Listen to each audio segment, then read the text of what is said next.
nampak depan mata kita zaman sekarang. Okey, insyaAllah kita start insyaAllah. Assalamualaikum warahmatullahi wabarakatuh. Bismillahirrahmanirrahim. Alhamdulillahirabbil alamin. Nahmadullaha ta'ala wa nashkuruh wa nusalli wa nusallimu ala sayyidina Muhammadin alladhi ballagha ar-risalah wa adda al-amanah wa nasaha al-ummah hatta atahu al-yaqin wa ala alihi wa sahbihi ajma'in. Subhanaka la ilma lana illa ma 'allamtana innaka antal alimul hakim. Rabbi shrah li sadri wa yassir li amri wahlul 'uqdatam min lisani yafqahu qawli, amma ba'd. Fa inna asdaqal hadits kitabullah wa khairal hadi hadi Muhammadin sallallahu alaihi wasallam wa syarrul umuri muhdatsatuha wa kullu muhdatsatin bid'ah wa kullu bid'atin dhalalah wa kullu dhalalatin finnar, thumma amma ba'd. Alhamdulillah, di malam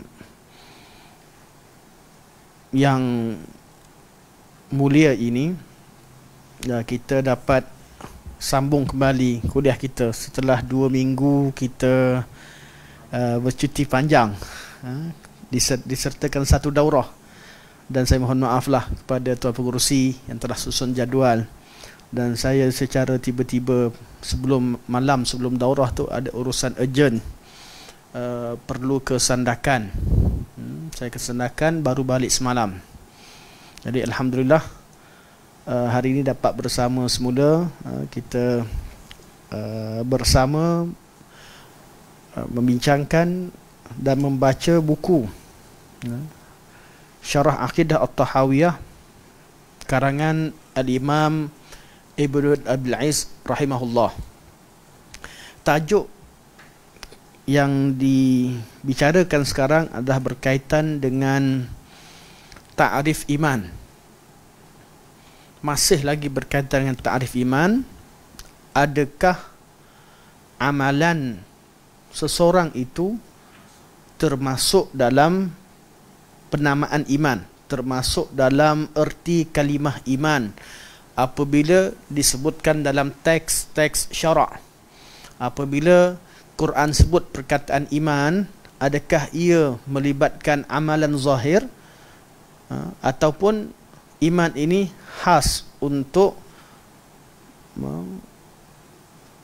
amalan hati ataupun khas untuk makna membenarkan agama Allah Subhanahu wa taala?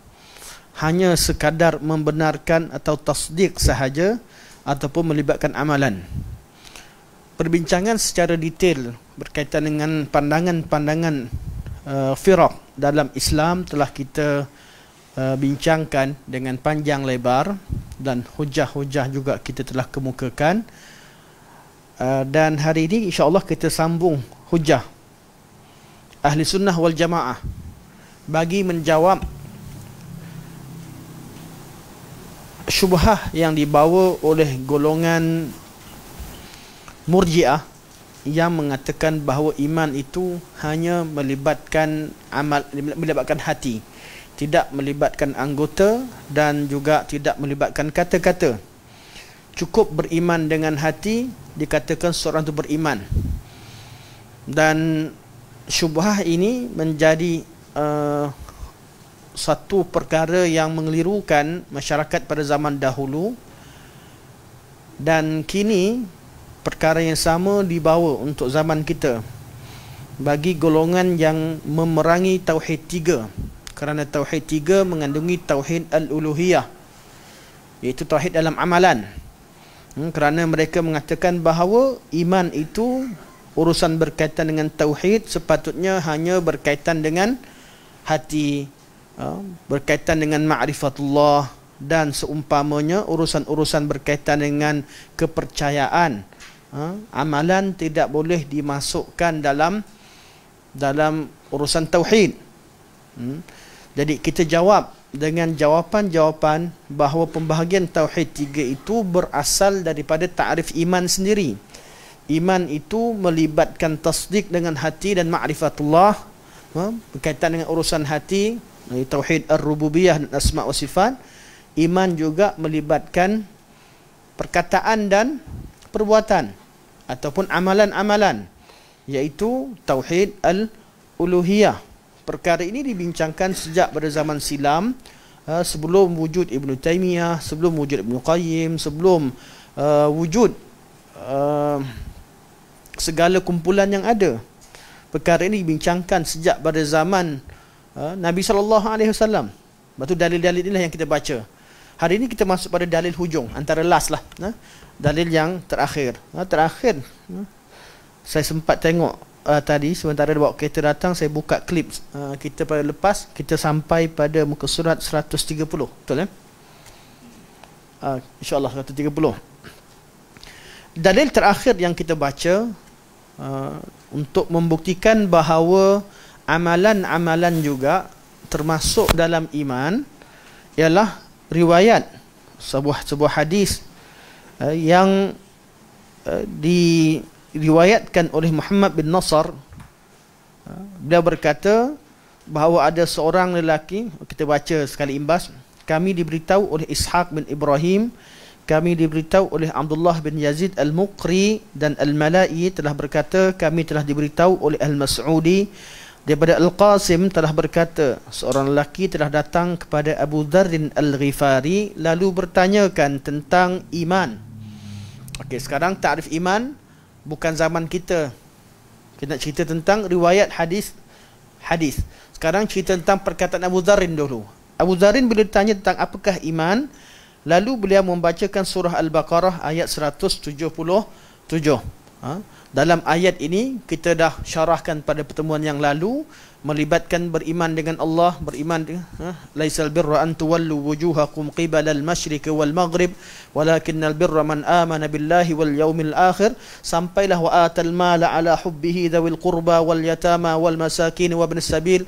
Allah sebut bir itu, iaitu yang ditakrifkan dengan iman itu adalah beriman dengan Allah, beriman dengan hari kiamat, dan terus disebutkan rukun iman yang 5. Qada qadar tak disebutkan, tapi kita dah jawab pada pertemuan yang lalu. InsyaAllah kalau nak ada soalan, kata saya ingatkan semula, kita ingatkan semula lepas ni.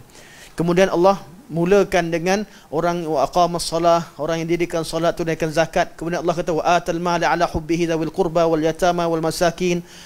Iman itu ialah orang yang memberikan harta kepada dzawil qurba, orang-orang yang dekat, wal yatama, anak yatim, wal masakin. Semua ini adalah amalan-amalan. Cuma yang jadi persoalan, ayat ini tidak sebut perkataan iman. Ayat sebut laisal birra, mentakrifkan perkataan bir. Walakinnal birra man amana billahi wal yaumil akhir, sampai ayat sampai akhir tadi.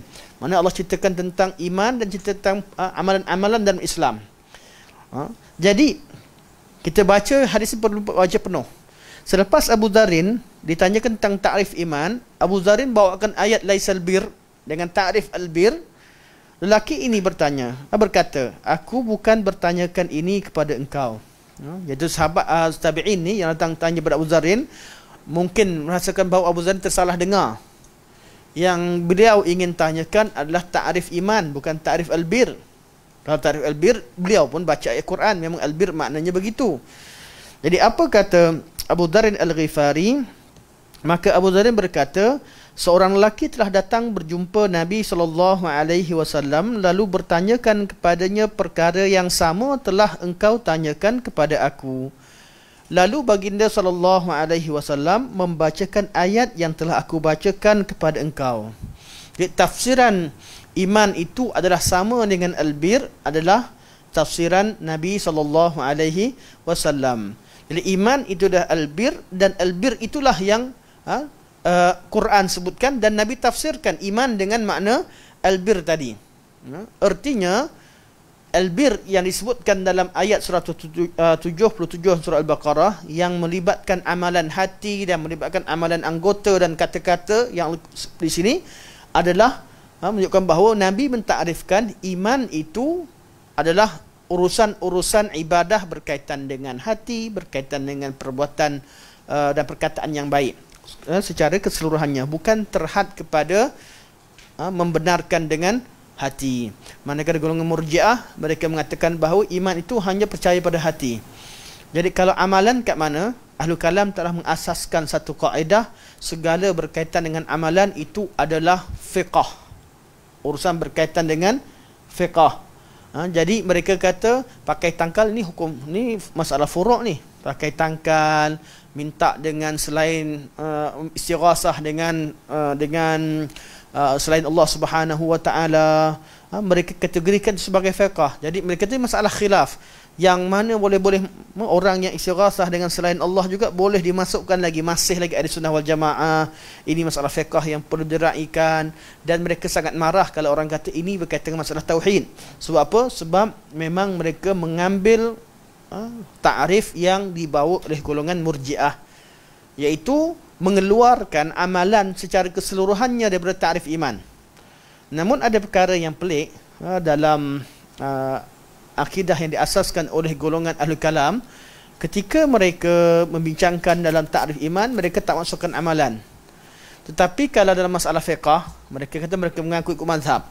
Buka kitab fiqh dalam bab riddah, dalam kitab fiqh bab riddah, itu bab murtad. Disenaraikan amalan-amalan yang menyebabkan seseorang itu terkeluar daripada Islam. Yang disenaraikan dalam riddah, kalau tuan-tuan buka lah, insyaAllah boleh buka masing-masing dalam kitab fiqh bab hujung, sekarang kita bab hujung-hujung lah, berkaitan dengan murtad, seorang dikira murtad. Yang disenaraikan amalan tersebut semuanya amalan-amalan, bukan i'tiqad, semuanya amalan.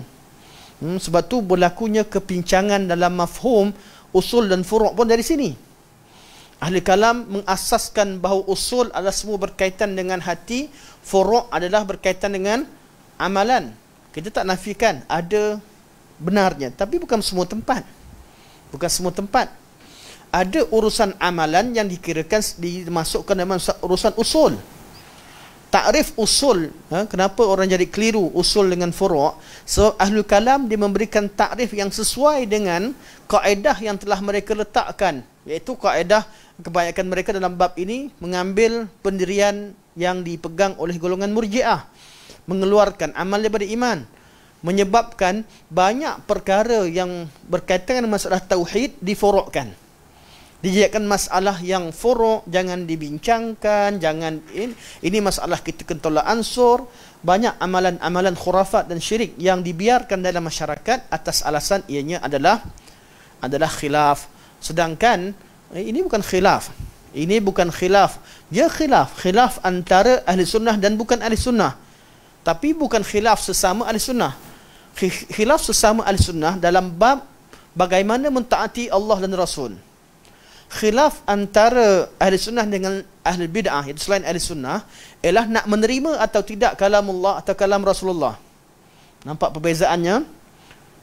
Khilaf antara firaq ni, kita khilaf. Contoh khilaf dengan Mu'tazilah sebagai contoh. Apa khilafnya?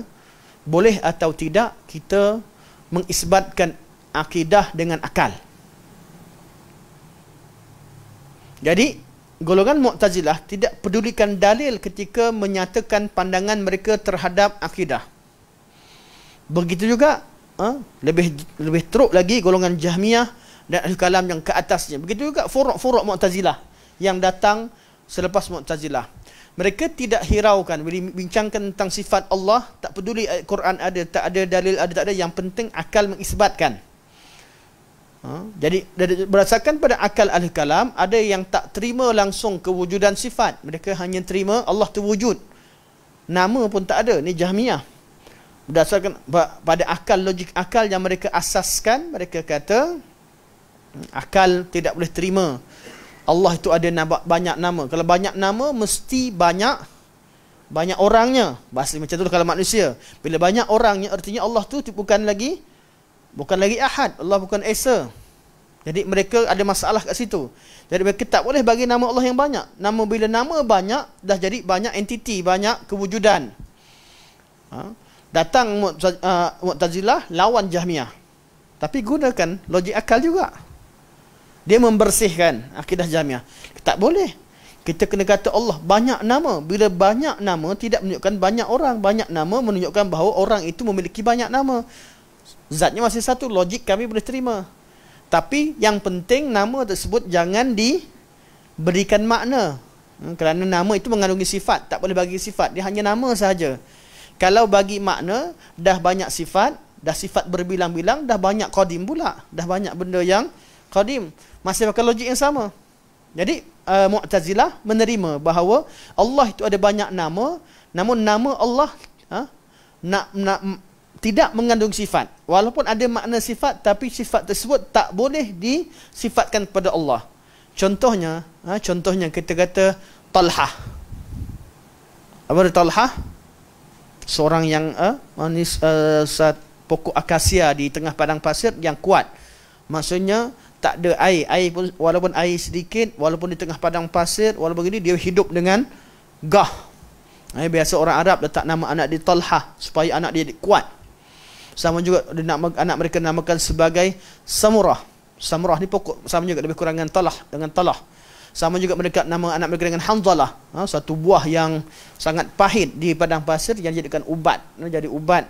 Kalau siapa yang susah nak buang air, orang Arab dia ambil Hanzalah ni, dia ketuk dengan tukul, biar ada lubang sikit, letak tumit atas tu. Ini perubatan tradisional di Arab Saudi. Dia letak kaki atas tu, dibalut dengan kain.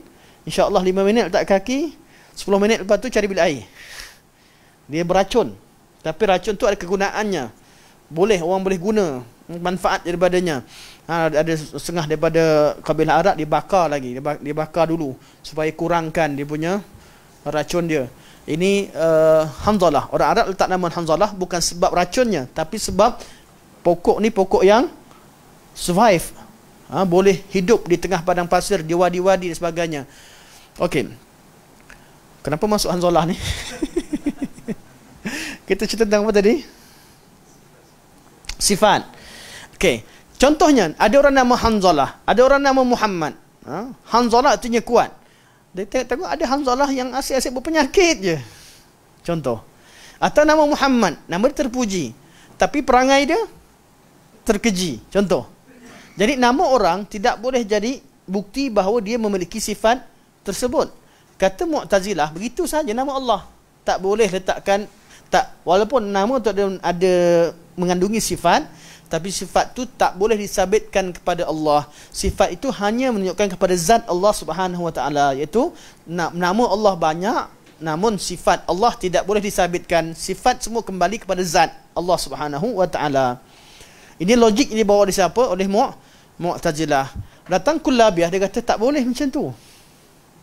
Kita boleh logikkan lagi bahawa sifat boleh diterima, iaitu sifat-sifat yang Allah sebut berkaitan dengan istiwa ke, berkaitan dengan anggota badan ke, dinamakanlah atas nama sebagai anggota badan sebagainya, tak diterima, akan sama dengan makhluk. Tapi kalau sifat-sifat ma'ani sahaja, sifat-sifat yang tidak melibatkan anggota, boleh terima. Maka mereka pun sabitkan sifat sama seperti mana yang kita selalu dengar, sifat kudrah, iradah, ilmun, hayah, sama', basar, kalam, dinamakan sifat-sifat ma'ani, iaitu bukan sifat yang melibatkan anggota dan sebagainya. Dia kata sifat ni kita boleh terima. Sifat yang lain kita gerikan sebagai khabariyah, dan sifat khabariyah ni ta'rif pada mereka selain pada sifat 7. Ada yang hanya terima 3 sifat seperti mana Syiah Imamiyah, ada yang hanya terima 13, ada yang terima 20 dengan rangkuman pelbagai jenis sifat sebagainya. Jadi logik akan manusia ni berbeza-beza. Tapi yang saya nak ceritakan, ketika mereka mengisbatkan sifat dan menyatakan ini sifat Allah dan ini bukan sifat Allah, mereka tidak merujuk kepada ayat Al-Quran. Sifat yang wajib adalah di sisi akal, hukum wajib di sisi akal, sifat mustahil di sisi akal, dan sifat harus di sisi akal.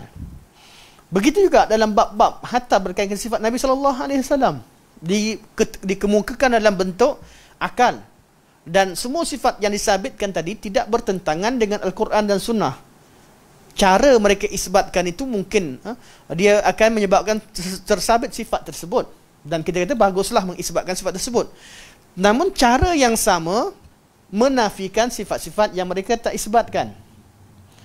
Apabila mereka isbatkan sifat Allah Subhanahu Wa Taala itu maha melihat, mereka kata maka mustahil Allah wujud mata, ain, walaupun Quran sebut melihat tanpa mata. Kita tak sebut, kita Allah melihat dengan caranya.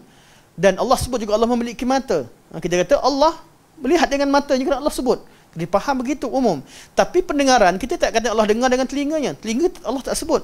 Kita bergantung kepada ayat Al-Quran. Mereka bergantung kepada kaedah akal. Maka ada sifat yang terima, ada sifat yang tolak. Jadi, dalam mengisbatkan suatu akidah, Ahlul Kalam tidak mempedulikan nas. Mereka isbatkan dengan akal. Kemudian baru dibuktikan dengan nas. Jadi sifat yang bersesuaian tadi dibawakan dalil Al-Quran dan hadis untuk menyokong apa yang telah disabitkan. Jadi bila mereka bila mereka cari dalil, apabila ingin menyokong akidah telah mereka tetapkan. Jadi ditemukan mereka akan berhujah dengan pelbagai dalil untuk mensabitkan perkara tersebut. Biasanya dalam bab begini mereka akan cerita pelbagai alasan untuk terima dalil-dalil tertentu sebagai iktibar lah sebagainya. Sama juga dalam bab fiqh. Bab fiqh, apa beza ahli sunnah dengan ahli bid'ah? Minta maaf saya tak masuk lagi, tak apa. Kita faham dulu. Ahli bid'ah, iaitu yang tidak mendahulukan sunnah, tidak agungkan sunnah Nabi, mereka dah letakkan kaedah nak beramal ibadat tak perlu dalil. Boleh buat suatu amalan walaupun tidak ada dalilnya daripada Al-Quran ataupun sunnah. Walaupun Nabi tak ajar, kita boleh buat asalkan benda itu baik. Maksud akal boleh mengisbatkan suatu perkara itu baik.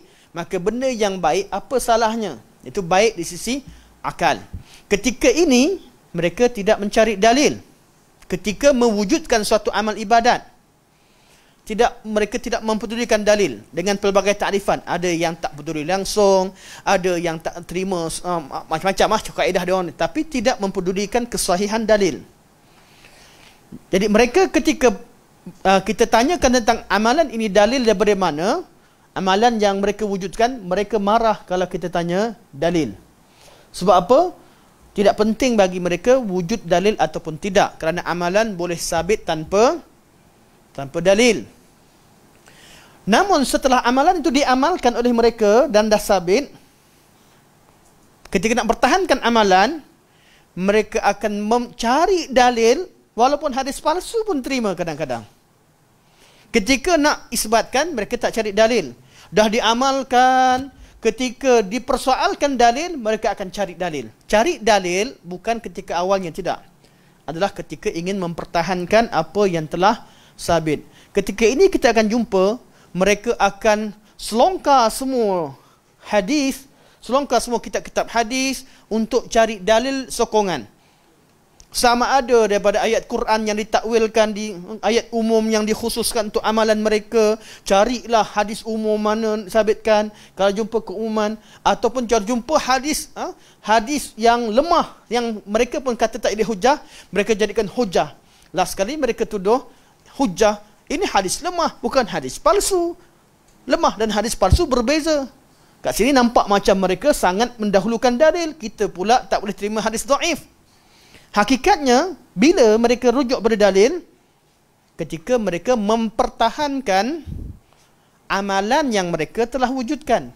Jadi mereka akan selongkar, ketika itu kita nampak mereka menjadi orang yang sangat bijaksana dalam membezakan antara hadis maudhu' dan hadis dhaif. Dan mereka akan terima hadis, mereka akan bawa kaul Imam Ahmad yang menerima hadis dhaif. Imam Ahmad cerita dalam bab lain pada awalnya. Ini beza, nampak beza di mana kita cari dalil. Ahli sunnah mereka mengagungkan dalil, mencari dalil sebelum mereka berkata-kata. Al-ilmu qabla al-qawli wal-amal.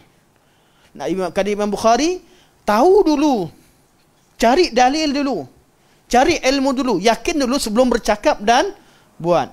Ahli bid'ah tidak. Ketika mereka nak iktikad satu benda, mereka cari dengan akal mereka. Ketika mereka ingin beramal dengan satu amalan, nak cipta amalan, tak ada masalah. Ada dalil, tak ada dalil, macam-macam cara mereka boleh lakukan. Namun setelah amalan itu subur dan diamalkan dan dipersoalkan, ketika akidah yang mereka bawa dipersoalkan dan bertentangan dengan nas, ketika itu baru mereka cipta kaedah-kaedah untuk berhadapan dengan dalil. Maka didapati di bab akidah mereka kata, okey, akidah ini dia dah mula buat kaedah. Kaedah ni buat bila? setelah mereka dipersoalkan akidah mereka. Sedangkan zaman salafus salih, memang golongan ahlul kalam tidak pedulikan dalil 100%. Madhab ahlul hadis dan ahlul kalam. Itu sahaja yang ada. Ahlul hadis yang menerima akidah melalui hadis, ahlul kalam yang mengisabitkan akidah dan menafikan suatu perkara berkaitan akidah dengan akal. Itu saja.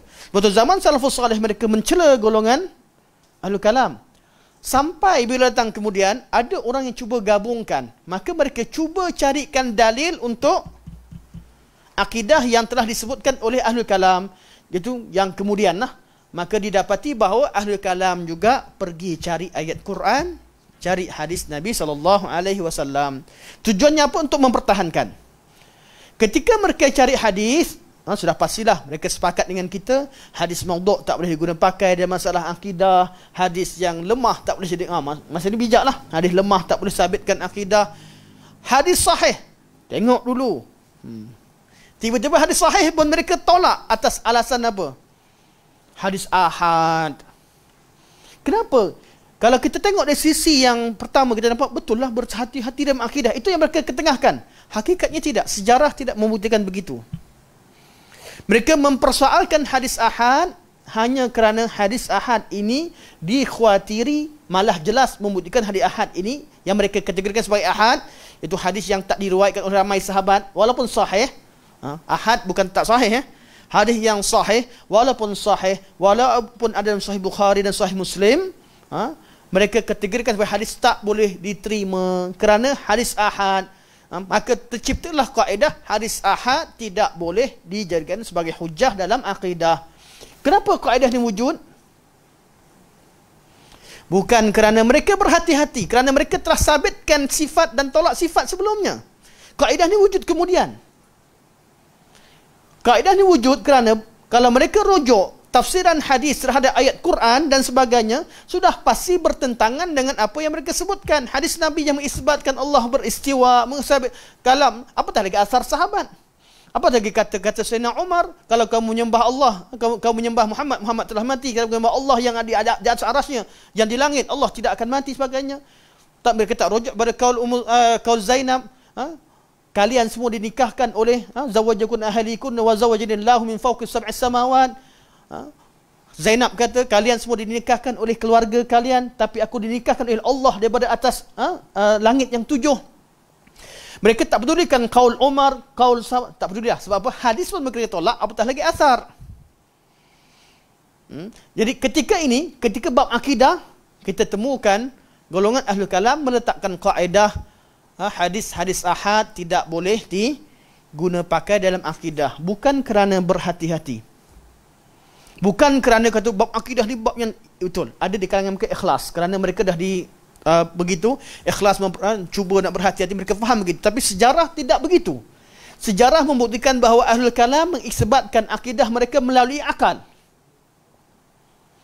Malah sifat-sifat yang mereka kata wajib, mustahil dan harus dalam perbincangan mereka, ini bukan khas untuk Asy'ariyah, semua al-kalam akan membincangkan hukum satu benda buat 3, hukum akal ada 3. Benda bila sesuatu itu wujud tak wujud, akal hukumkan 3 saja. Sama ada wajib ataupun wajib wujud, mustahil wujud atau harus wujud, mungkinul wujud. Istilah ini digunakan oleh semua ahli kalam. Inilah kaedah mereka mengisbatkan satu perkara melalui akal. Sebab itu mereka menolak, ahli kalam sepakat menolak hadis ahad. Lepas tu kita tanya dia balik untuk hujah. Tanya mereka, kalau macam tu apa hadis mutawatir yang anda pegang? Sampai sekarang ulama tanya sejak zaman dulu sampai sekarang, kata tak terima ahad, terima hadis mutawatir. Jadi mana hadis mutawatir yang anda pegang dalam masalah akidah? Kami tak jumpa mutawatir lafzi. Kami jumpa mutawatir maknawi. Mutawatir maknawi yang mana satu? Maka dicarilah, jumpalah hadis berkaitan azab kubur, berkaitan ni sam'iyat, ni semua tidak ada kaitan dengan sifat. Kami cerita pasal sifat, mereka terima sam'iyat, sifat tak terima dan sebagainya. Baru jumpa jawapan, dicari. Itu pun ada perbincangan yang panjang lah. Bab berkaitan dengan kenapa mereka bezakan antara sam'iyat dengan urusan berkaitan dengan syurga boleh terima pula. Tak nampak, sama je perkara ghaib. Sampai pada Allah, Pada syurga kita tak tahu syurga ni macam mana, kita kena terima. Berkaitan dengan azab kubur kita kena terima, sebab benda ni bukan ke alam kita, tapi berkaitan dengan Allah Subhanallah. Tuhan yang menciptakan alam ghaib dan alam syahadah, yang sepatutnya lebih berhati-hati, mereka telah pun langgar kaedah mereka. Ini beza, nampak beza? Menganggurkan nas, ahli sunnah menganggurkan nas ketika berkata dan ketika mengadakan satu amal.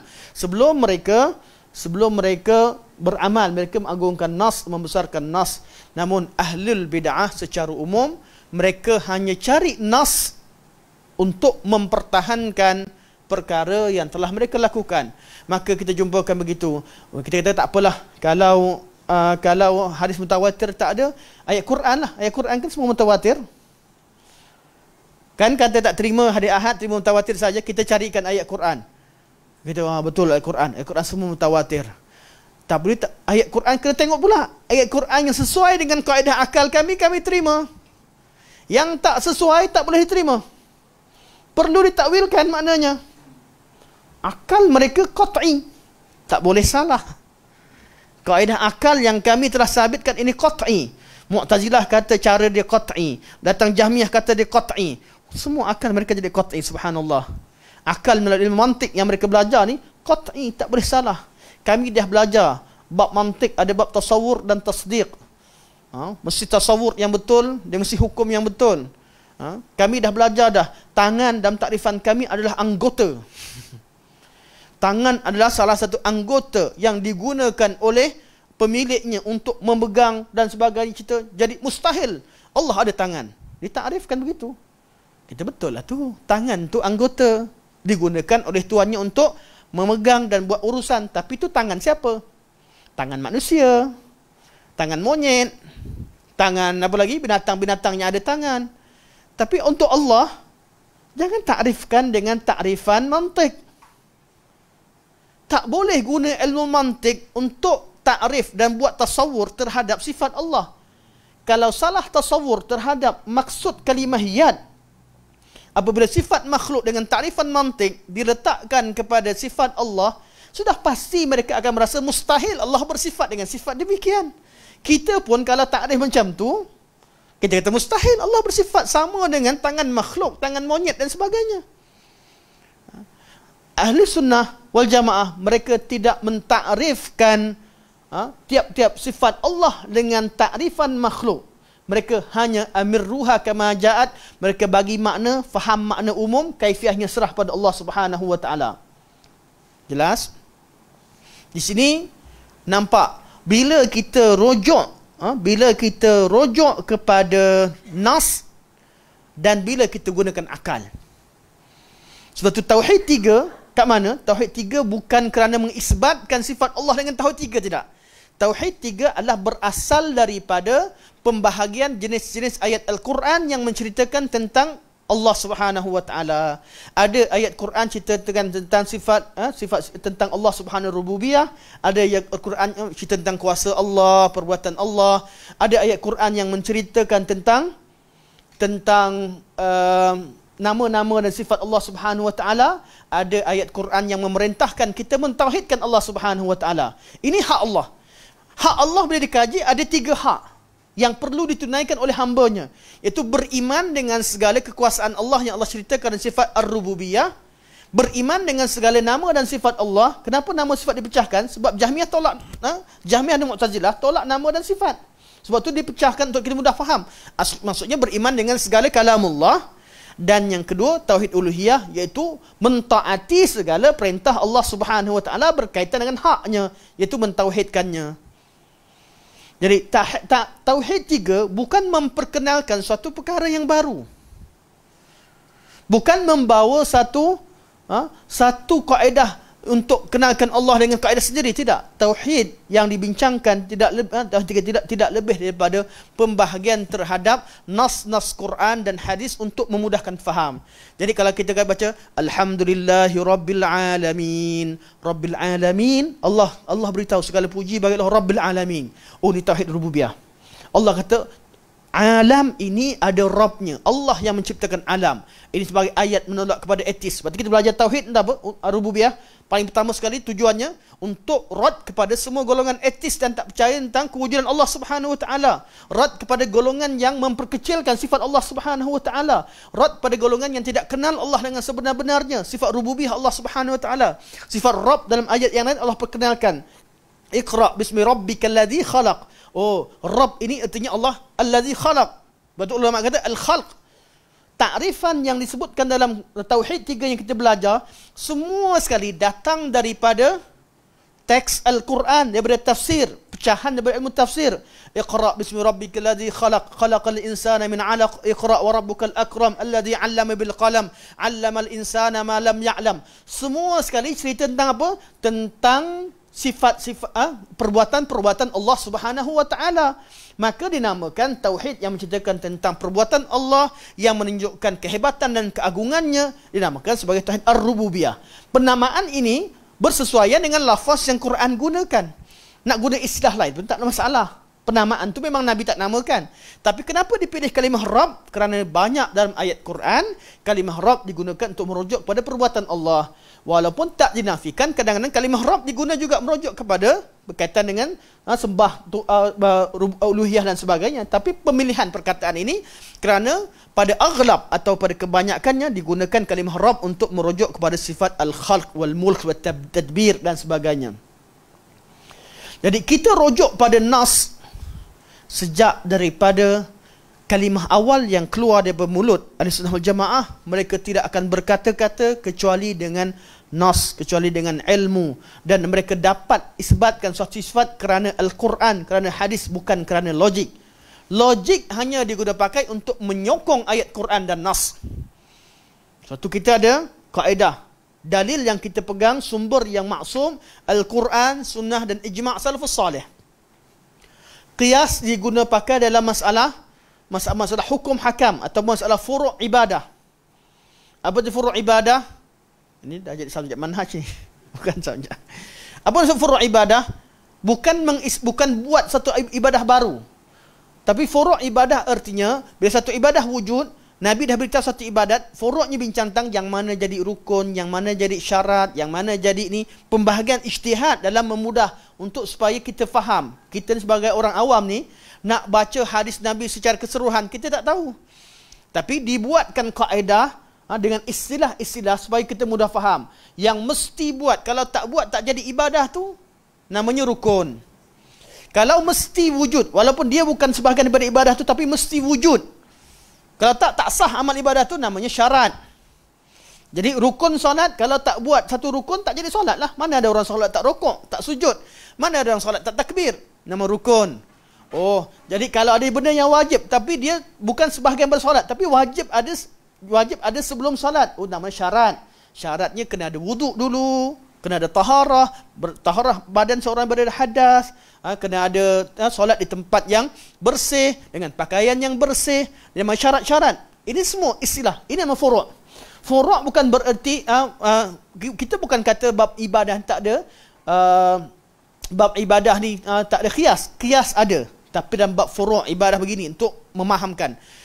Bukan bermaksud boleh buat ibadah baru. Nabi tak ajar satu benda kita qiyas. Oh, kalau boleh sujud menghadap ke Kaabah, kita bukan sembah Kaabah, kita sembah Allah, maka kita pergi tawaf kat kubur pun sama. Dia buat tarik. Dia tawaf di Kaabah, dia buat ubah kat kubur. Tawaf kat kubur pun tak salah. Sebagaimana kita tawaf kat Kaabah bukan sembah Kaabah, maka tawaf kat kubur bukan sembah ahli kubur. Kita sembah Allah tapi di kuburan. Nampak? Oh, bijak tak bijak? Bijak kelentong. Sebab tu kaedah tak ada salah. Dalam mewujudkan suatu amal ibadah mesti dalil. Yang bezakan Kaabah dengan kubur kat mana? Kaabah Allah perintahkan, yang ini Allah haramkan. Tak boleh buat qiyas begitu. Tak kena. Sebab tu kita yang belajar ni kita perlu terangkan. Kadang-kadang dikecam. Tapi demi Allah, kita tak nak masyarakat kita duduk dalam keadaan dikelirukan dan kita nak duduk senang tanpa bersuara, duduk diam, cari jalan yang selamat, tak dikecam, orang sayang, tapi kita membiarkan salah faham ini berlaku. Sedangkan kita ditugaskan untuk menyampaikan agama Allah Subhanahu wa taala. Sampaikan walaupun seorang yang dengar, walaupun dua orang yang dengar, walaupun dikecam, tapi sampaikan, kerana amal dan ilmu yang kita belajar ini bukan tujuan duniawi, kita belajar sebagai tanggungjawab terhadap Allah Subhanahu wa taala. Bab dunia dapat tak dapat cerita nombor dua, tapi jangan sampai akhirat tak dapat. Jangan sampai pelajaran yang kita belajar, apa yang kita sijil kita hanya memanfaatkan dunia kita, tetapi tidak memanfaatkan akhirat kita. Sebab ini kaedah yang sangat penting untuk kita faham, berkaitan dengan kenapa. Kadang-kadang orang tak faham. Mereka pun baca Quran, mereka pun rujuk pada dalil, tapi nampak bila mereka rujuk dalil dan bila kita rujuk kepada dalil. Sebab tu bila kaedah, bila mereka pertahankan apa yang mereka lakukan tanpa dalil, mereka akan cuba cari dalil walaupun dalil yang dhaif, walaupun malah tak ada dalil, akan dipertahankan dengan logik akal, dengan pelbagai ketika mempertahankan. Tapi ketika mewujudkan atau mengadakan satu amalan, mengatakan bahawa itu sabit tak sabit, tidak ada masalah untuk mereka. Dari hari ke hari bertambah selawat yang baru, bertambah amalan yang baru. Lagu-lagu yang dulu lagu, sekarang dah jadi zikir. Sedangkan Quran bukan kitab syair, Nabi bukan seorang penyair. Zikrullah hanyalah kalamullah yang Allah turunkan untuk kita memuji Allah. Tak masuk tajuk tak apa. Zikrullah, kita nak puji seseorang, kita mesti kenal lawan tu betul-betul. Betul tak? Dia kelah membebel, tak apa. Kita nak puji seseorang, kita sekarang tak kenal. Katalah kita berniaga, macam abang jual durian. Saya bagi contoh, jual durian di Kuantan ke mana, di Pahang. Tunggu Permaisuri datang, dia tak kenal. Dia memang sangat hormat tau. Customer dia panggil kak, dia kata. Dia tak kenal, dia panggil kak. Kak dia hormat tak hormat? Hormatlah bagi orang awam. Panggil kak dengan suruh cuba, memang layan special. Istimewa abang ni. Tapi sebab dia tak kenal kakak ni siapa, rupanya masa tu isteri kepada Tengku Mahkota. Betul kalau sekarang ni Permaisuri Agong lah. Sebab dia tak kenal. Kalau Permaisuri, kita jumpa Permaisuri, kita panggil kakak ke, makcik ke, ustazah ke. Panggil apa-apa sekalipun kita panggil, tak sesuai. Puncanya kenapa? Sebab kita tak kenal dia. Kita tak kenal dia, tak kenal kedudukan dia, maka lafaz kita untuk puji dia tak kena. Betul tak? Betul. Allah Subhanahu Wa Taala, kita tak kenal Allah dengan sebenar-benarnya. Kita tak boleh puji Allah dengan apa yang kita rasa macam memuji Allah. Zikrullah ni bukan dengan kita fikir Allah macam ni, aku puji suka hati. Kita rasa betul, tapi takut-takut perkataan kita, istilah kita. Sebab tu nama Allah ni tauqifi. Tak boleh bagi nama Allah satu benda yang Allah tak namakannya. Tiba-tiba saya panggil abang Awang, marah tak? Marah, betul tak? Saya panggil abang pun salah tak? Tak kenal secara detail. Macam mana dengan Allah Subhanahu Wa Taala? Sesuka hati mereka buat zikir, dan maknanya tengok apa makna salah? Yalah, sisi kita tak salah. Tapi bab memuji Allah, Allah sahaja yang layak menetapkan pujian terhadap dirinya. Allah sahaja yang layak. Sahabat sendiri pun ketika tahiyah memuji Allah, tahiyah, ketika hadis Ibnu Mas'ud, ketika Nabi belum ajarkan lafaz tahiyat, mereka baca assalamu ala Allah, assalamu ala Nabi, assalamu. Nabi kan bila mereka sebut banyak, Nabi kata siapa yang kata assalamu ala Allah masa solat tadi? Sahabat kata saya ya Rasulullah. Nabi kata la taqulun salaman Allah, jangan cakap assalamu ala Allah, fa innallaha huwa salam. Kemudian Nabi ajarkan tahiyat, bacaan tahiyat. Masa tu baru disyariatkan lafaz tahiyat. Lafaz kita kadang-kadang kita nak puji tak kena. Sebab itulah zikrullah yang umum, subhanallah, umum, maha suci Allah daripada segala kekurangan. Alhamdulillah, segala pujian bagi Allah. Allahu akbar, Allah maha besar. Umum, mutlak. La haula wala quwwata illa billah. Allah sahaja yang mengetahui sifat kesempurnaannya, dan lafaz pujian kita kepada Allah mestilah apa yang Allah terangkan. Allah kata puji aku dengan lafaz ini. Nabi kata puji Allah dengan Allah beritahu bahawa puji Allah pagi-pagi baca ni. Kita ikut Nabi 100% kerana Nabi lah paling kenal Allah. Nabi menerima wahyu daripada Allah Subhanahu Wa Taala. Manakala perkataan-perkataan manusia takkan naik taraf jadi zikir. Takkan naik taraf. Syair-syair yang dibawakan, tak kiralah syair siapa sekalipun, nak nisbahkan kepada nama Imam Syafi'i ke, kepada Imam Malik ke, nak katakan imam ketua tabi'in ke, sahabat ke mana, perkataan manusia takkan berubah jadi zikrullah. Perkataan manusia paling-paling jadi syair yang memuji Allah. Okey, syair memuji Allah, tapi bukan zikrullah yang jadi ibadat. Kalau selawat-selawat yang mengandungi makna-makna yang betul, kita guna pakai kat mana? Ketika muqaddimah kuliah, ketika dalam ni kita puji Allah SWT, tapi tak boleh jadikan sebagai zikrullah yang diulang 10 kali dapat fadilat sekian dan sekian. Selawat ini hendaklah diamalkan pada waktu sekian, 70 kali akan dapat 70 bidadari. Subhanallah. Mereka buat amalan tu, perintahkan orang amal, mereka letakkan pahala. Orang sanggup beramal dengan pahala yang mereka janjikan. Siapa yang janjikan? Selawat ada makna doa, tetapi diguna pakai, kalau makna selawat yang umum, yang bukan Nabi ayat umum, yang makna-makna yang pujian, disyaratkan jangan salah makna, jangan salah maknanya mesti benar. Dan bukan digunakan untuk zikir. Ketika waktu kita puji yang umum, bukan kita jadikan ia sebagai selawat yang kita amalkan, amalkan pagi dan petang, yang kita ulang-ulang balik. Yang kita nak ulang-ulang balik, kita mesti terikat dengan lafaz nabawi ataupun yang semakna dengannya, makna-makna yang pernah dipuji oleh Rasulullah sallallahu alaihi wasallam. Nak kata Allahumma shalli ala Muhammad ke sallallahu alaihi wasallam ke sallallahu ala Muhammad sallallahu alaihi wasallam, tak masalah, makna-makna yang dipuji oleh Rasulullah sallallahu alaihi wasallam. Jangan kita tambah-tambah sesuatu yang tidak tidak sabit pada Nabi SAW. Sebab tu banyak cerita selawat yang timbul kemudian, yang mana bila kita cerita bab berkaitan dengan lafaz ni bukan lafaz Nabi, bukan jadi zikir, mereka kata makna dia bagus, mana salah dia. Kita bukan cerita makna bagus, kita cerita berkaitan dengan amal ibadah. Bila berkaitan dengan zikrullah, ianya adalah tauqifi. Tapi bab doa, doa-doa yang ulama baca, kalau maknanya betul, boleh tak kita amalkan? Boleh, bila maknanya betul. Doa umum, doa masalah, minta sesuatu. Tapi doa ibadah jangan. Masuk tandas, Nabi dah ajar doa, Allahumma inni a'udzubika minal khubuthi wal khaba'ith. Jangan pergi tukar doa, baca qul huwallah 3 kali ke. Jangan tukar. Doa ibadah ikut Nabi 100%. Nabi dah ajar doa tidur, Nabi dah ajar doa makan, Nabi dah ajar doa ni. Yang umum buat apa? Yang umum Nabi ajar umum, baca bismillah. Semua amalan mulakan bismillah. Apa lagi yang kurang sunnah Rasulullah sallallahu alaihi wasallam? Tak ada satu benda pun yang kurang. Semua tempat boleh zikrullah dengan cara diajarkan oleh Rasulullah.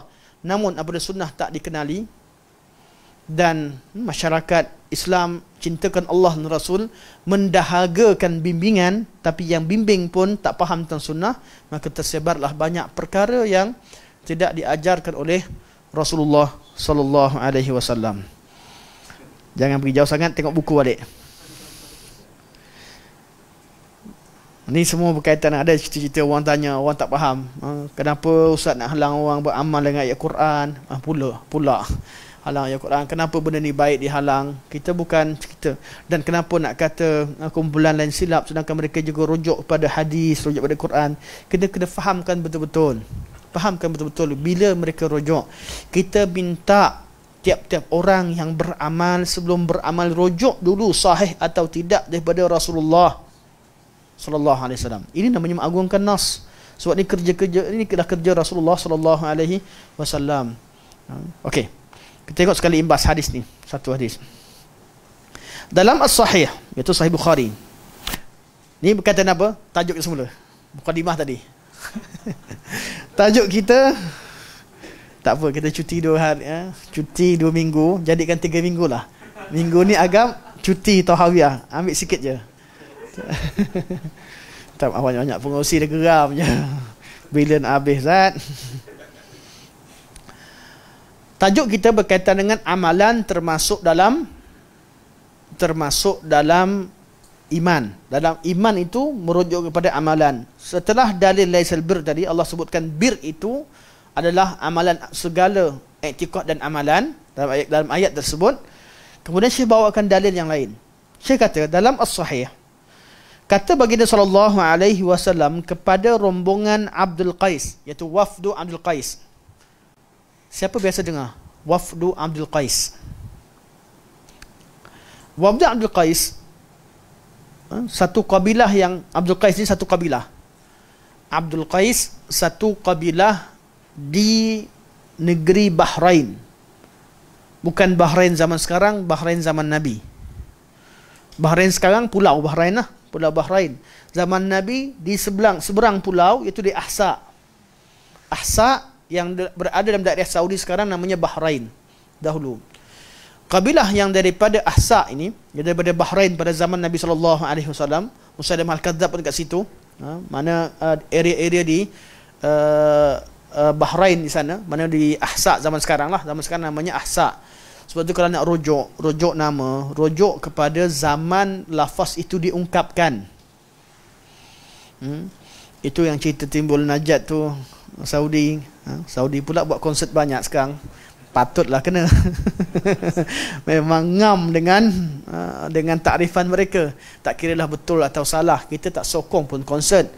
Kalau betul sekalipun Dajjal tu keluar daripada Riyadh setelah dia buat maksiat, kita tak masalah. Tapi jangan gunakan alasan untuk menolak sunnah dan kebaikan yang dibawa oleh dakwah Syekh Muhammad bin Abdul Wahab, walaupun berasal dari situ. Mereka kata sekarang tengoklah bukti Saudi, Wahabi amalkan konsert begini ke sana sini. Wahabi juga. Yang kena penjara siapa? Lawan konsert, lawan semua sekali. Wahabi juga. Yang jadi macam tu sebab dia tak Wahabi lah. Dalam bab ni nak hapuskan Wahabi. Jadi hapuskan Wahabi, kita bawakan konsert, kita tak nak jumud, kita bawakan ini dan itu. Lasas yang buat konsert pun Wahabi. Tak kenalah, adil lah. Adil dalam berkata-kata. Jangan kita nampak ringan di mulut kita. Hakikatnya yang kita sebutkan Wahabi itu orang yang perjuangkan, yang bawa akidah, yang bawa islahkan masalah akidah, islahkan masalah amalan, yang telah pun kembali ke rahmatullah, telah pun bertemu Allah Subhanahu Wa Taala, namanya diperolok-olokkan, dipermain-mainkan, dijadikan sebagai bahan gurauan dan sendaan. Ini semua perkara yang perlu kita berhati-hati. Jadi dulu masa Saudi tak bagi perempuan bawa kereta, wajibkan perempuan tutup niqab pada kerajaan yang sebelum ni, Wahabi juga salah, jumud. Sampai sekarang bila wujud konsert, ada konsert taklah semua tempat. Konsert sana pun 2-3 kali. Konsert kita berapa kali tak kira lah. Tapi tak apalah, dia dah liberal, dah ke arah golongan liberal, menguasai sebahagian daripada kuasa yang ada pada kerajaan. Yang salahnya Wahabi juga. Artinya dia bukan cerita Wahabi, bukan ilmu, dia jadi satu bahan perkataan untuk mencela, perkataan digunakan untuk mencela. Sebab tu masyayikh dakwah mutaakhirin tidak suka dengan istilah tersebut, bukan kerana tak mengaku menghargai dakwah Syekh Muhammad bin Abdul Wahab, tetapi kerana istilah itu diguna pakai untuk merujuk kepada celaan, mencela. Bila mereka mencela, mereka guna nama tersebut, sedangkan nama tersebut tak pernah pun diklaim atau disebutkan oleh orangnya sendiri. Nama tersebut diguna pakai sejak zaman dulu untuk merujuk perkara buruk, tentang sejak daripada zaman Khawarij dahulu. Sekarang ni bukan Khawarij saja, semua benda termasuk digunakan nama-nama tersebut. Okey, balik sudah sikit je, 10 minit insyaAllah. Dalam As-Sahih, dalam Sahih Bukhari, kata baginda sallallahu alaihi wasallam kepada rombongan Abdul Qais. Abdul Qais ni pada sebelum Islam, zaman sebelum Islam, ada seorang lelaki bernama Al-Munqidh bin Hayyan. Munqidh bin Hayyan ni antara nama sahabat yang mulia. Munqidh bin Hayyan datang ke Madinah Munawwarah. Mim nun qaf zal. Munqidh bin Hayyan datang ke Madinah sebelum Islam, berniaga. daripada Ahsa, meniaga kat Madinah Munawwarah. Selepas berapa tahun, ini sebelum hijrah, sebelum Nabi berhijrah. Nabi dah ada kat Mekah, tapi belum lagi berhijrah. Lepas tu datang semula, dia nampak perubahan yang ketara. Dia datang sebelum Nabi hijrah, sebelum Madinah ni jadi negara Islam. Datang lepas 4 tahun, berarti tahun keempat, ataupun lepasnya sedikit, dia tengok perubahan yang sangat ketara dalam masyarakat. Dua dunia dan dua alam yang berbeza. Zaman sebelum nubuah dan selepas nubuah, setelah Nabi sampai. Jadi dia terus masuk Islam. Ya, dia kenal, dia pergi kepada Nabi, masuk Islam. Dan Nabi tuliskan surat, surat Nabi SAW untuk diutuskan kepada Bani Abdul Qais melalui Mughith bin Hayyan. Dia bawa surat Nabi. Nabi tulis, artinya orang lain yang tulis untuk Nabi SAW. Dia pergi pada kaum dia berjaya masukkan Islam, ramai dari kaumnya. Sebagai besar daripada Bani Abdul Qais. Tahun kelima hijrah, mana beberapa bulan selepas itu, dia datang semula, datang kabilah Bani Abdul Qais. Wafdu Abdul Qais. Wafdu utusan mereka. Daripada 13 orang atau 14 orang. Datang jumpa Nabi SAW. Yang ketika itulah datangnya seorang lelaki bernama Abdullah Al-Ashaj. Salah seorang daripada mereka. Abdullah Al-Ashaj. Abdullah ibn Ashaj. Abdullah bin Auf Al-Ashaj, tak silap saya. Lama tak rujuk. Seorang sahabat yang Nabi datang nampak dia tenang, cool. Bila kaum dia datang, dia pergi dulu ikat unta dia, berjalan dengan tenang, datang lambat sekali. Nabi kata, sesungguhnya dalam diri kamu ada dua sifat yang Allah sayang. Inna fikum la khaslataini yuhibbuhumullah wa rasuluhu. Lebih kurang begitu. Allah sangat sayang kepada Rasulullah. Atau lafaznya, sesungguhnya pada kamu ada dua khaslah, dua perkara yang Allah sangat sayang kepadanya. Al-hilmu wal anah. Sifat al-hilm, lemah lembut, anah, dan tenang dalam tindakan. Nabi puji dia. Abdullah Al-Ashaj, Abdullah bin Auf Al-Ashaj. Inilah dia pada yang kedua mereka datang. Dan hadis yang kita baca sekarang ni, masa inilah Nabi berikan pesanan kepada mereka. Dan selepas itu lepas mereka balik, berjaya masuk Islam ramai. Bila Mekah dibuka, mereka datang semula. Rombongan mereka datang semula dengan 40 orang. Bermula seorang, jadi 13-14 orang rombongan tu. Dan selepas Amul Fath, selepas tahun ke-9 Hijrah, mereka datang semula dengan 40 orang. Ada lagi kisahnya. Jadi kisah yang kita baca sekarang adalah pada rombongan yang datang ketika 13 orang atau 14 orang yang ada bersamanya Abdullah bin Auf Al-Ashaj. Yang last sekali ada sebut nama Al-Jarud Al-Abdi. Itu yang rombongan ketiga. Okey. Semua ni, semua kisah riwayat berkaitan dengan Wafd Abdul Qais, sangat banyak pengajarannya. Sebab tu ulama sebutkan nama ni nama famous. Kumpulan yang daripada lebih kurang dalam 600 kabilah yang datang, 60 minta maaf. Daripada 60 kabilah yang kirimkan wakilnya, antara paling terkenal ialah Wafd atau rombongan Abdul Qais. Rombongan Bani Abdul Qais. Dari As-Sahih, kata baginda SAW kepada rombongan Abdul Qais, aku memerintahkan engkau supaya beriman. Okey. Lepas ini mereka tanya tentang iman.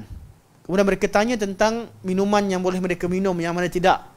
Nabi sebutkan, Nabi ceritakan tentang jenis minuman yang diharamkan dan dibenarkan, apa yang Nabi larang, arak lah secara umumnya. Dan sebelum tu Nabi sebut, Nabi kata, aku memerintahkan engkau supaya beriman kepada Allah dan semata. Cek ya teks hadis.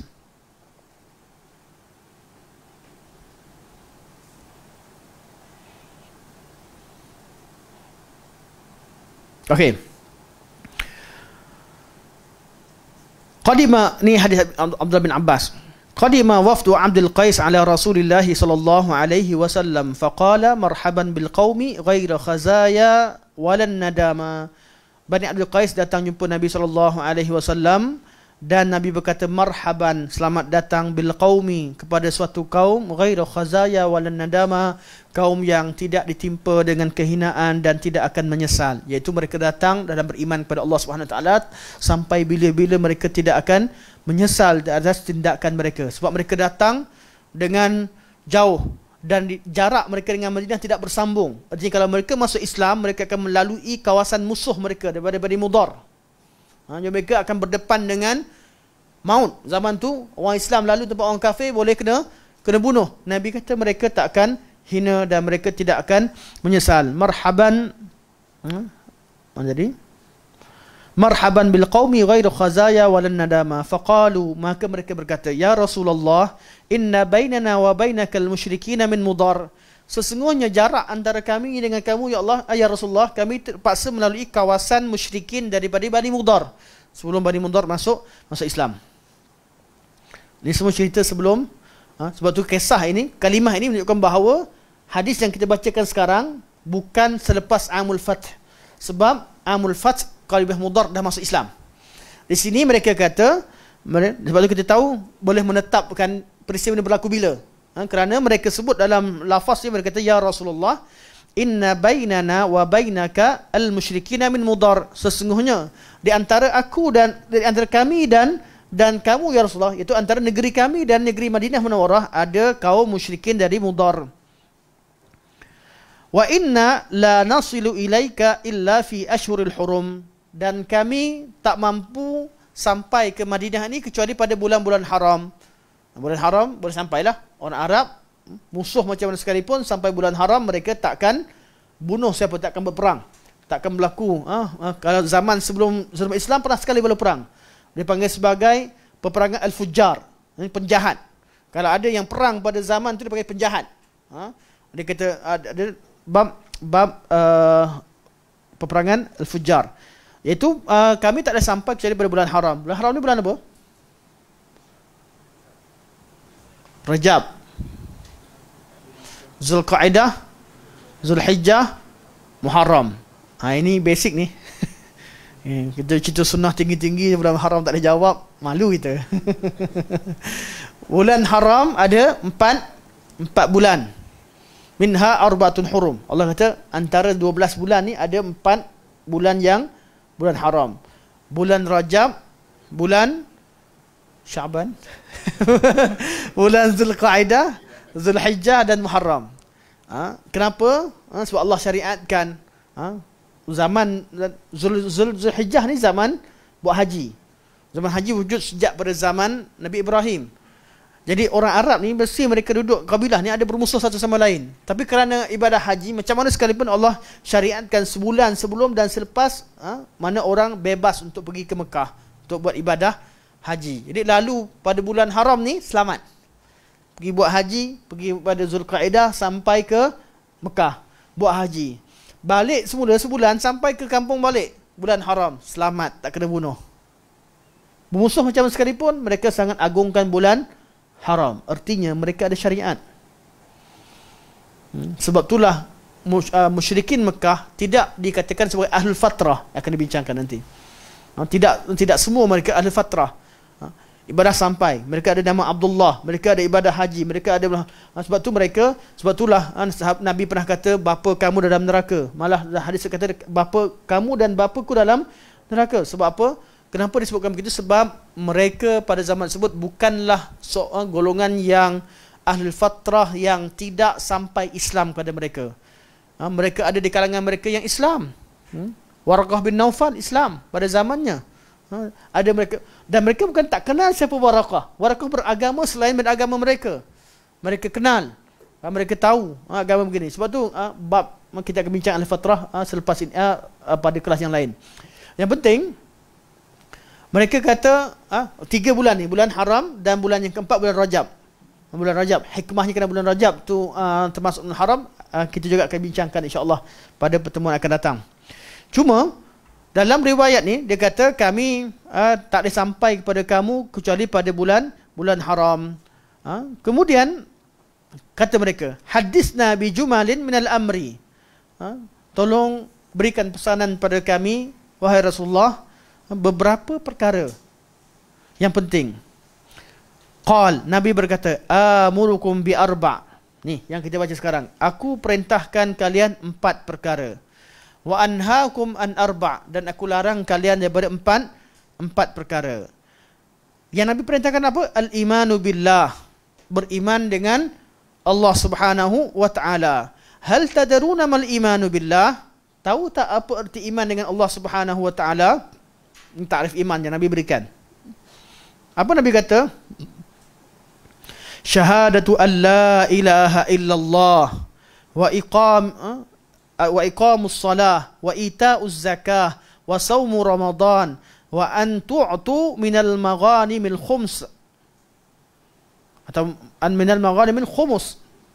Nabi kata, tahu tak kalian apa erti iman dengan Allah? Syahadatu an la ilaha illallah, ucapkan kalimah syahadah la ilaha illallah, wa iqamus salah, mendirikan salat, wa ita'uz zakah, tunaikan zakat, wa saumu ramadan, dan puasa pada bulan Ramadan, wa an tu'tu minal maghanimil khumusa, dan kamu berikan daripada hasil rampasan perang kamu 1/5 untuk Allah dan Rasul, iaitu untuk negara Islam. Wa anhaakum an arba', dan aku larang kamu daripada 4 perkara.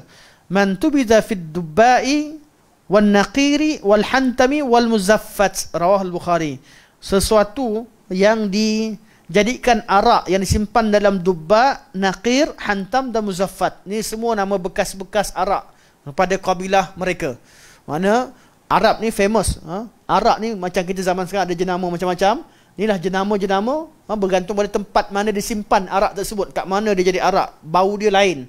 Dia ada macam contoh dubba ni, labu yang ni dikosongkan isi dia, dia simpan perap dalam tu.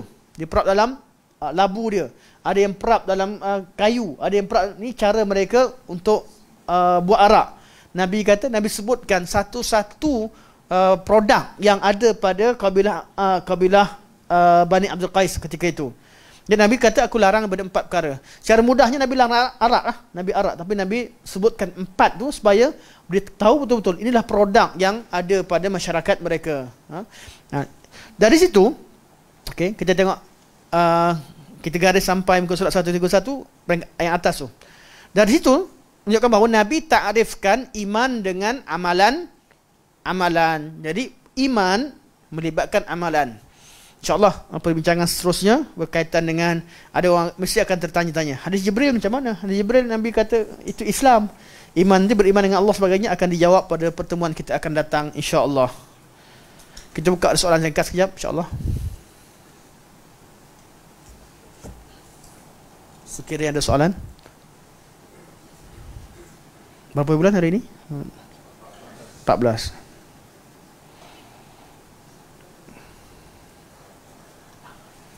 Okey.